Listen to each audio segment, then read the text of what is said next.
What happens when a police chief's 22-year-old daughter stands in Judge Frank Caprio's courtroom, pulls out her phone mid-hearing, and calls her father, expecting him to save her?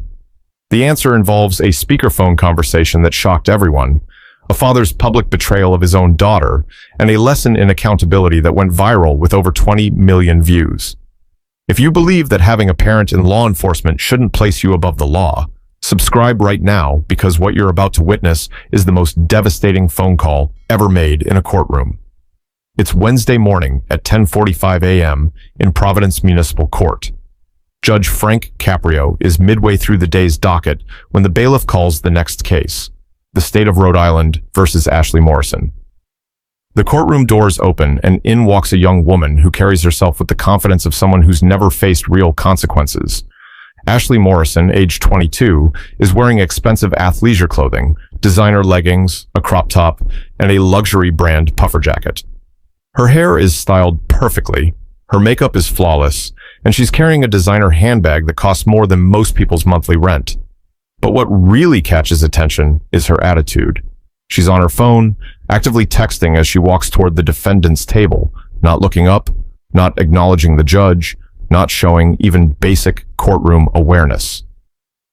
Judge Frank Caprio watches this entrance with the patient expression of someone who has seen every type of defendant over 30 years on the bench.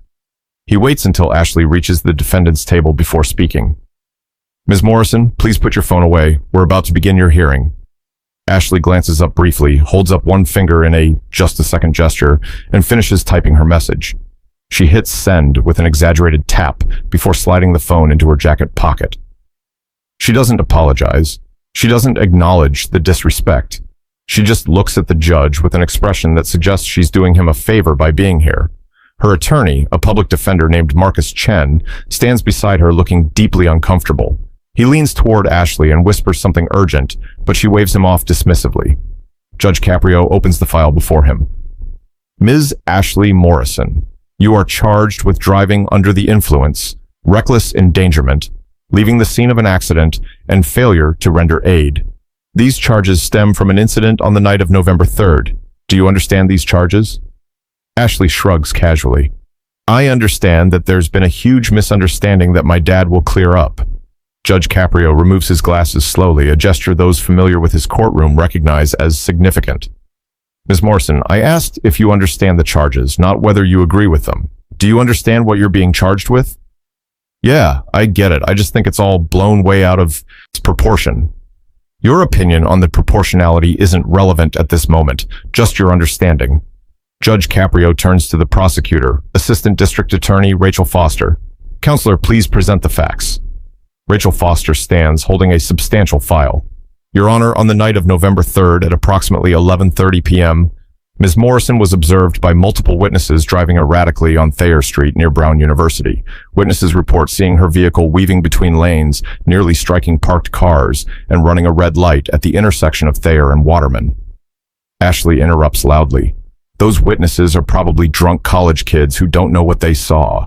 Judge Caprio's voice becomes firm. "Ms. Morrison, you will not interrupt the prosecutor. You'll have your opportunity to speak. If you interrupt again, I will hold you in contempt. Do you understand?" Ashley rolls her eyes but stays quiet. Foster continues.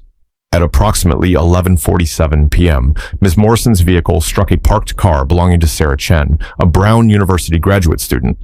The impact was severe enough to deploy Ms. Morrison's airbags and cause approximately $8,000 in damage to Ms. Chen's vehicle, which was legally parked on the street." "What happened after the collision?" Judge Caprio asks. According to multiple witnesses, Ms. Morrison exited her vehicle, looked at the damage, and appeared disoriented. Ms. Chen, who heard the crash from her apartment, came outside to assess the situation. When she approached Ms. Morrison and asked if she was okay, Ms. Morrison allegedly stated, "Get away from me. I'm fine. This is none of your business." Ashley mutters something under her breath. Judge Caprio's sharp gaze turns to her, but he says nothing yet. Foster continues. "Ms. Chen attempted to call 911. Ms. Morrison grabbed Ms. Chen's phone and threw it into the street, shattering the screen. Then, despite her vehicle being disabled, Ms. Morrison called a rideshare service and left the scene without providing insurance information or waiting for police. The courtroom erupts in whispers. Several people shake their heads in disbelief. Judge Caprio leans forward. Ms. Morrison left the scene while under the influence after destroying someone else's property? Yes, Your Honor. Multiple witnesses provided license plate information. Police went to Ms. Morrison's residence the following morning. When questioned, she initially denied being involved in any accident. Is Ms. Chen available to testify? Yes, Your Honor. She's present in the courtroom. A young woman in her mid-20s, wearing simple clothing and glasses, stands from the gallery. She approaches the witness stand nervously and is sworn in. Ms. Chen, Judge Caprio begins gently, thank you for being here. Please tell the court what happened that night. Sarah Chen takes a breath. Your Honor, I was studying in my apartment when I heard a loud crash. Outside.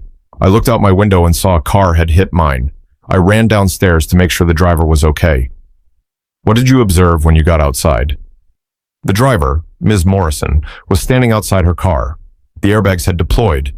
She was clearly intoxicated. Her speech was slurred. She was unsteady on her feet, and I could smell alcohol. I asked if she was hurt. She told me to get away from her, that it was none of my business. What did you do? I pulled out my phone to call 911 because she was clearly in no condition to drive, and she'd caused significant damage.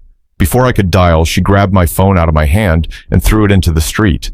My phone screen completely shattered. Sarah's voice wavers slightly. I was shocked. I asked why she did that. She said, I don't need cops involved in this. My dad is the police chief. He'll handle it. Then she called an Uber and left. She never gave me her insurance information. She never asked if I was hurt. She just left. Judge Caprio's expression has hardened. Ms. Chen, what kind of damage did your vehicle sustain? The entire passenger side was destroyed. My car was totaled. Insurance valued it